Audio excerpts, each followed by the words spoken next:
everybody. Welcome to Be in the Know. Tonight, it is my pleasure to have as a guest Richard Martins, author, game protection expert, and known to all of us guys, this operation guys, as the world's greatest casino chief. Richard, welcome. Benny, how are you? Doing good, good. I've stayed healthy through all this, and now we're opening up, and there's a lot to talk about, Richard. And I thought you might be the guy who could give us some insight as we go into these first few weeks of reopening. And I just want to say one thing. This show you're doing, the Be in the Know, I really think it's a great idea. I think it's helpful to the industry. I've seen all of them so far. And even the first one with the woman who I didn't think I would be interested in because it's not about casinos. I mean, she really kept me interesting. And I wish you luck with your reopening. And I know that you with George Goldhoff there's no way you're going to fail. We're fairly confident. We're putting on a pretty good product, and I'm very excited to get back going. So you're listed on the cardcheaters.com with an impressive list of mechanics. It includes Dustin Marks, Stephen Forte, but you even say yourself, you're not a mechanic. The cheat moves you use didn't require any special talent to make them profitable.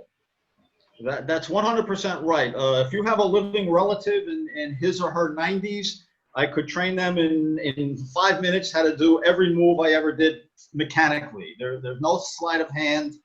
My strength was taking advantage of the lack of knowledge of casino staffs and using psychology and setups to get them to believe I was a legitimate high roller and not a cheat. No magic, no memory, nothing else. So let me give you my thoughts on cheating and advantage plays. I put them into really 4 categories, Richard, and I want your opinion on them. Now, we talk about blatant cheating, capping, pinching, card switching, electronic devices and marking, stuff like that. That's blatant cheating. There's no doubt about it. And then there's psychological cheating. I think that's maybe the category where you fall into is psychological cheating. It's when you use psychology to promote and complete a cheating move. All right? Then I got a new category that a lot of people don't think about that really, I believe, tears up the industry, and that's psychological advantage play. And a psychological advantage play is a play where even if you got caught, you wouldn't go to prison, you wouldn't get handcuffed, nothing happens because you're forcing somebody to make a move that they shouldn't make. You're talking them into something. So let me set a scenario of a psychological advantage play. It'd be forcing a bad payoff, right? You didn't win the bet, but yet you still make a false claim and you get paid off. In the marketing element, you overcomped. You psychologically set up your host or that you're a big player that you're not.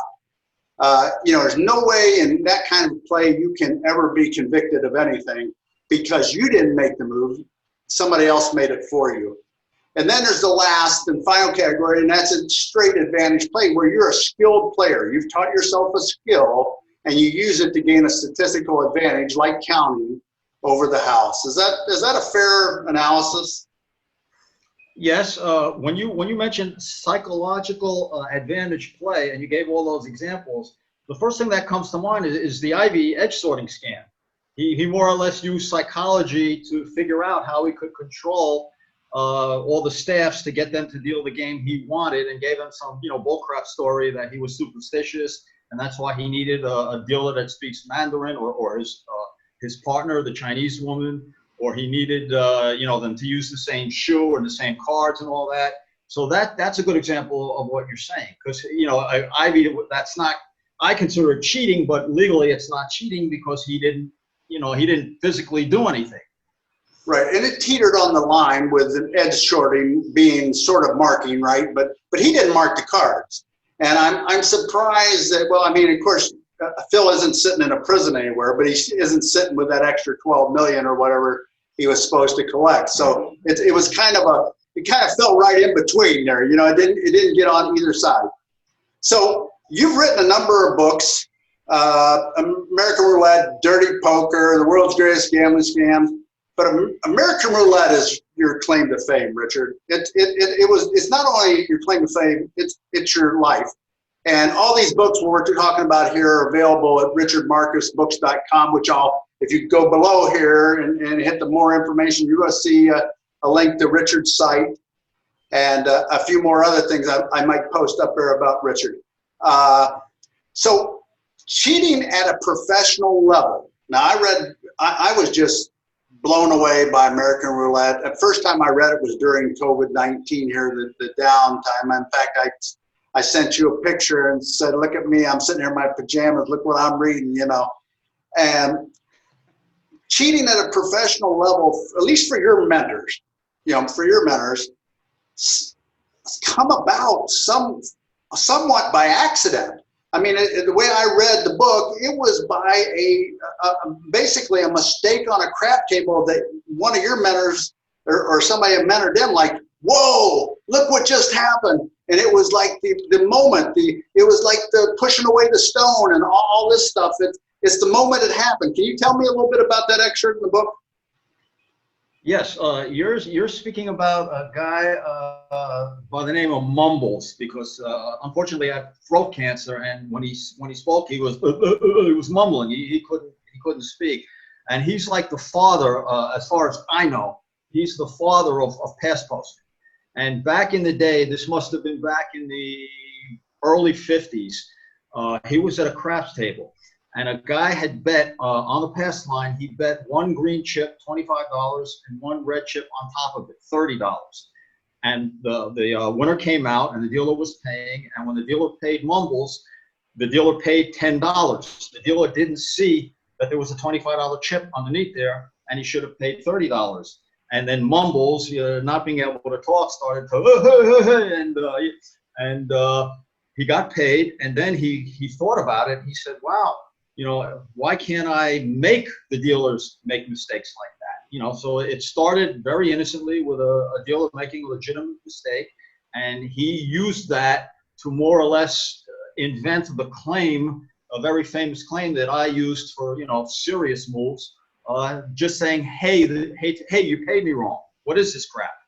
And that $25 chip that Mumbles used became $5,000 chips when I started. Not when I started doing it, after I had a lot of experience doing it. That's how it all started. $1 million, yeah. Millions of dollars from $30, right? So when you got into it, you broke in with a gentleman called Joe Klassen. And I love the story about him and meeting Mumbles, because they were out at the racetrack. I think they were Roosevelt or Yonkers. They met, and that's where Mumbles brought Joe into the fold and taught him the ropes. But then you were brought in by Joe. Joe came into the Four Queens. You were a bust out dealer, basically, you know, scraping by, doing your thing.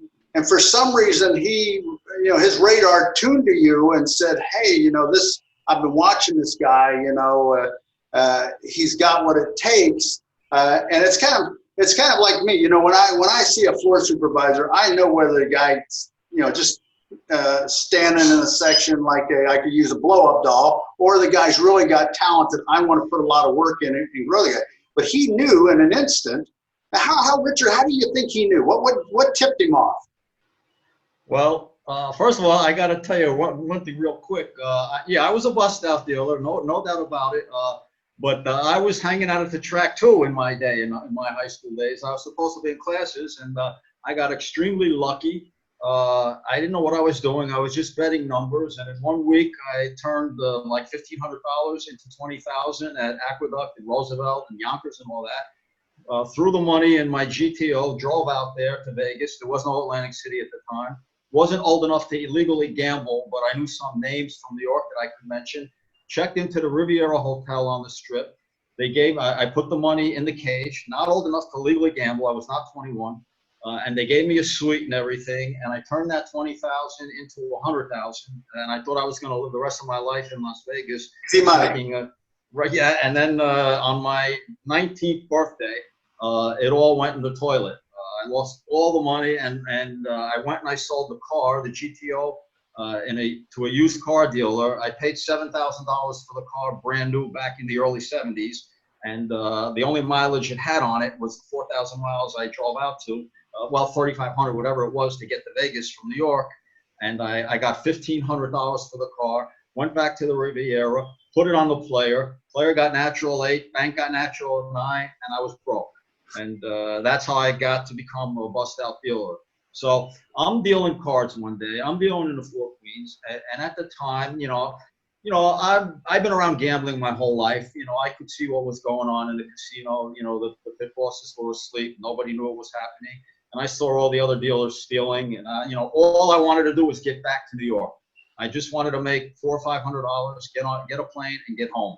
I couldn't do it. I was only, I was scraping by, like you said, $150 a week. I just couldn't get ahead. But I never stole a penny. Didn't know anything really about cheating at gambling or anything like that. And this guy, Joe Klassen, walks in one night, and he said, we were from the same neck of the woods in New York, and he says, you want to meet me for a drink across the street at the Horseshoe? I said, sure, why not? I never did that before. I never had anything to do with a player, and I had been proposed scams before. In those days, you had to pick at your hole card. And, guys would say, why don't you give me the information on your hole card and we'll split the money 50-50 after your shift. Or a really nice looking woman, with big knockers would walk in and smile and flirt at me and say, well, if you help me out on the table, I'll help you out in my bed. All kinds of crap that I never took seriously. But Joe walks in one day, and there was just, sometimes in life you click with a person that you don't even know. So I said, sure, I'll meet you there. And I walk across the street to the Horseshoe, and the first thing he says to me is, how come you're the only one in your casino not stealing? And I said, well, what? I was like, taken aback. I said, why are you asking me that? He goes, well, just tell me why. I said, okay, fine. What am I going to steal there? $5 chips. I know dealers were stealing tokes and all that. I said, what's it going to get me? I just want to get home. I just want to make some money. And then I said, why are you asking me that? And he said, well, I'm a professional casino cheat, and I want to recruit you. And I said, why do you want to recruit me? What do you think I know about cheating? He says, it doesn't matter. I'll teach you. But, I just like the way you deal. I like your presence and all that. And one thing led to another. I trusted him. And at the end of the meeting, he gave me his card. He was staying at the Tropicana, and he said, here's what. And I said, well, what do you want me to do? And he said, I don't want you to do anything. I want you to tell me what you're going to do. So he asked me to figure out something to do. And if I was interested, to get in touch with him. If he didn't hear from me in a week, forget about it. It's like we never met each other, and that's the end of it. So I thought about it, and at first I wasn't interested, but I just was somehow influenced by the guy, and I started to think about it, and I realized, like he said, nobody, and like I knew, nobody in the casino was paying attention. Nobody knew what was going on. So the thing I thought about was the good old false shuffle baccarat scam, because I was dealing mini baccarat at the time. And I went and let's stop right there, Richard, and we're going to leave them hanging. If they want to hear the rest of the story, they got to get because it really gets good, and you need to hear the whole story.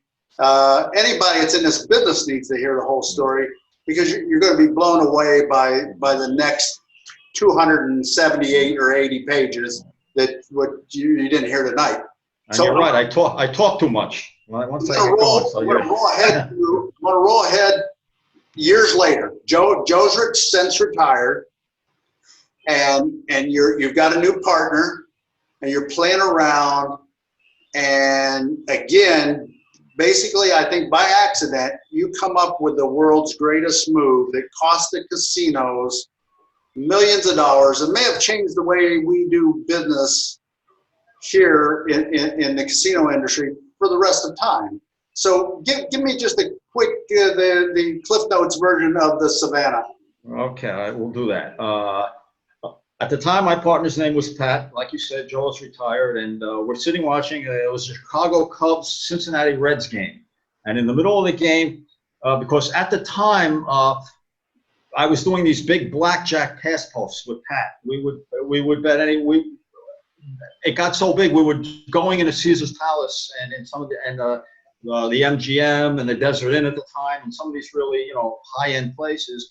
And we would bet $300 on a table of blackjack, 3 black chips. And we would switch in 2 5,000s underneath with 100 on top. So we were switching in 10,100 for 300, actually going $100 over the limit on their $10,000 games. And back in those days, they actually would pay most of those moves.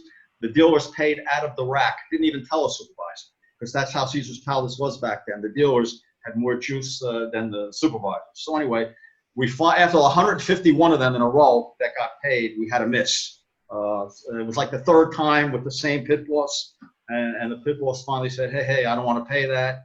So they called surveillance, but by the time I was the one on the table doing it, they called surveillance. And as soon as I saw they were calling surveillance, I just disappeared, and that was the end of that. And you can imagine how hot Vegas got when they realized that a couple of guys were going around, you know, popping $10,000 in there and saying the dealer made a mistake and paid them wrong. And, you know, they knew we were just killing that. So we had yeah, go ahead. So, no, Savannah, as I understand it, right, you would take. Right, came out of that. Offset, so we had to offset a bet, right? And yes, we had to cool it. We had to cool it, and then we're watching this baseball game, and then Pat says to me, did you ever think of doing it the other way around? Instead of say, hey, the dealer paid you wrong, you make the $10,000 bet, and then if you win, you get paid. If you lose, you switch it. You pull it out, and you switch back in smaller chips, right? And he was talking about blackjack. And I said, yeah, you can't do that because the dealer's too close to the bets. The dealer can see all the bets, because if you try and hide a $5,000 chip under there, the dealer's going to see it sticking out at the back. And then I just said, okay, forget it. We can't do it. And then 20 minutes later, like maybe another inning of the baseball game went by, and it hit me, and I went, roulette. Roulette. Because of the angle of the game, it's the only game, it's not the biggest game. A craps table's bigger, but it's the only game where you have that angle and distance between the farthest bet on the table and the dealer. It's like 6 feet. And the question was, could we hide a chip underneath a regular roulette chip or a dollar casino chip that the dealer wouldn't see? So I almost like said, nah, it's impossible. I didn't think it was possible to hide a chip. But finally I said, let's go downtown. We went downtown to the Fremont. Let me go put a black chip underneath 2 $1 chips. These are not roulette chips, $1 casino chips. At the time, they had it. So I put a $100 chip on the first column with 2 $1 chips on top, and I purposely jutted the 2 $1 chips on top just a half of a fingernail length inward toward the dealer. And sure enough, the dealer never called black action. The dealer wasn't supposed to call black action. I figured the dealer was just lazy and didn't call it, but I won the bet. And the dealer was supposed to pay me $204, right? Because it pays 2 to 1 on the column.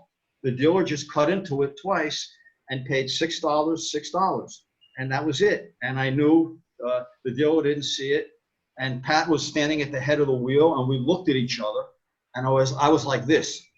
Yeah, it worked.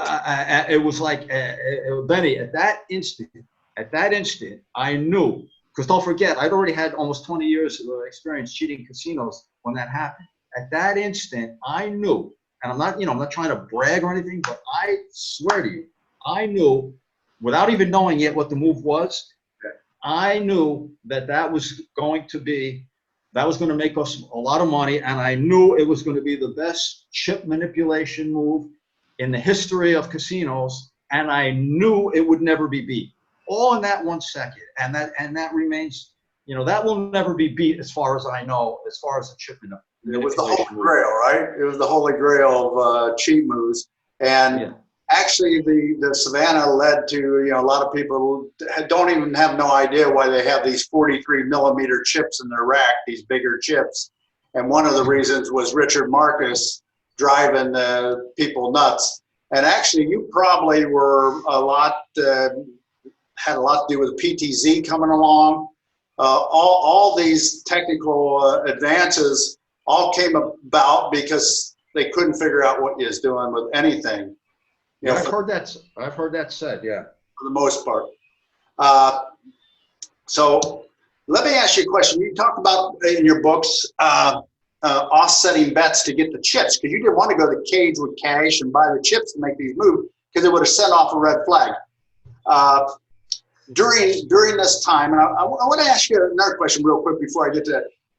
In this coronavirus time and the plexiglass and everything, what now? I mean, I know you had to think of whether you do it or don't want to do it or ever want to do it again. You got to be thinking of what moves would be possible out there in this world. Would you rate the risk of casino cheating during this time? You know, red, green, yellow. What would Richard Market say it is? You know what? It's kind of an unknown, because the first thing that comes to my mind, like for instance, I've heard some reports that the plexiglass is causing glares, and surveillance cameras are having problems. The first thing that comes to my mind is what new moves that we haven't seen before could come out of this. You know, there's so many factors. Okay, there's less people at the table. Does that work for the cheater or against the cheater? Does that work for the advantage player or against the advantage player? It has so many variables. If you remember, I don't think anyone's done it, but there was a lot of talk about having hand lotion on the table. I don't think anyone's done that. I could be wrong. Hand sanitizer, I mean, on the table. And, you know, when I first heard that, you know, the first thing that came to my mind is, wow, that's really good for card markers. You know, that could create all kinds of problems. It could create problems for the shuffle machines with the moisture on the cards. But, you know, I think personally that, you know, if I were still a cheat, I would be looking for possible new weaknesses because of the lessened conditions, the less amount of people, and the less amount of supervisors probably on the floor, and the fact that surveillance is most likely going to be preoccupied more with protocol and the health stuff, making sure that's being followed. But I really think that there's some big opportunities for advantage players here.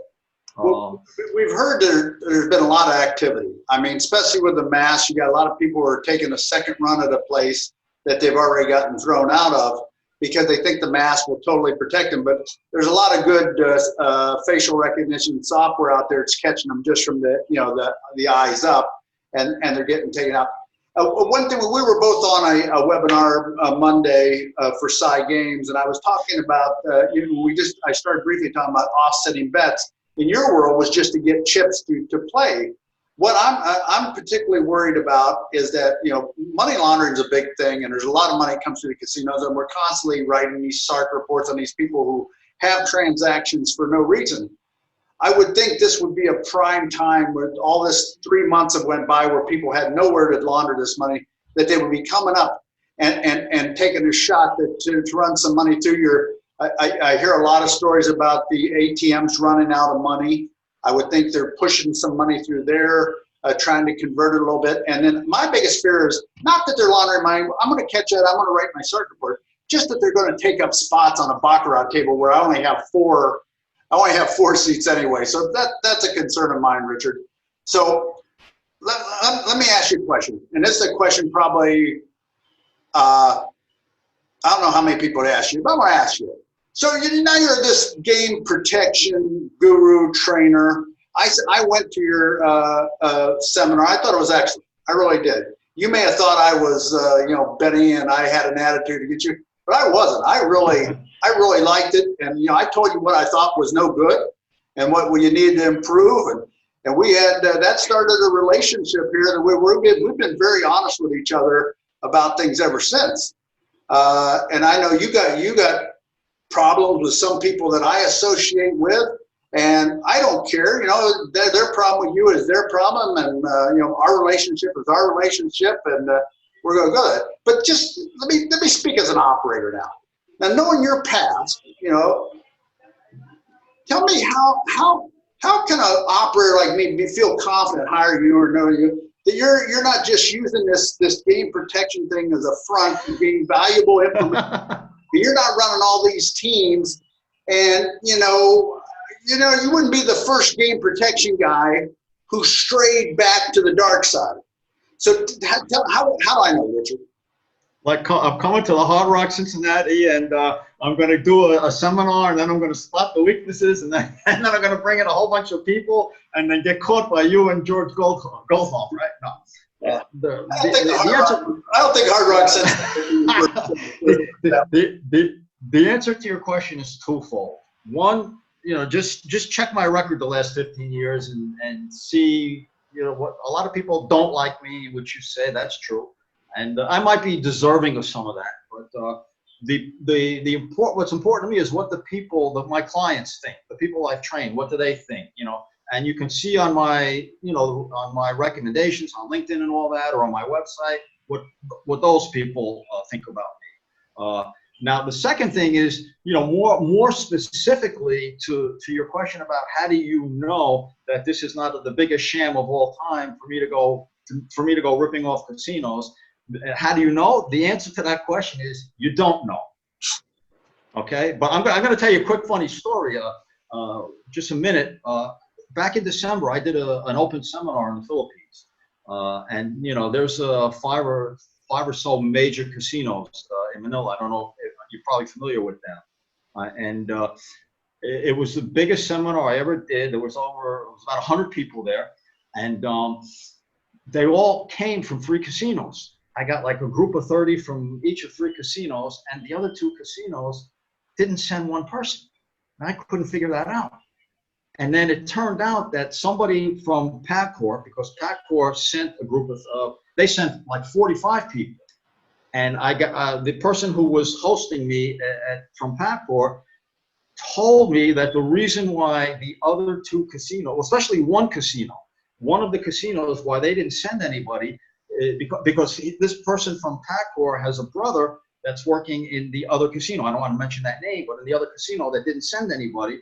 And the reason was they were afraid of me.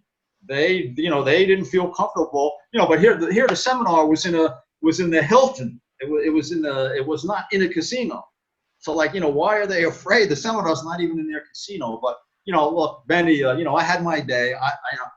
People ask me do I regret anything, or am I doing this am I being a game protection person now to give back to the casino industry? Hell no.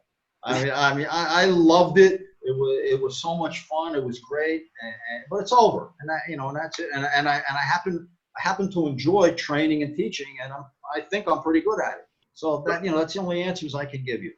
Well, while I was researching this interview, I came upon this quote on a site called gamingsites.com, and it asked you, would you ever go back?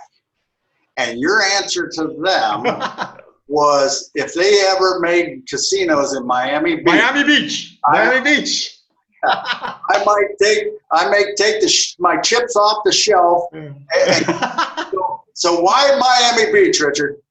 Why is that so intriguing? I beat you to the punch. I knew you were. I think that was maybe 10 or 12 years ago, but or something like that. But anyway, must have been a cold winter. Honestly, I don't know if you believe me, or I don't know if anyone watching this is going to believe me. But honestly, I said that in kind of like in jest.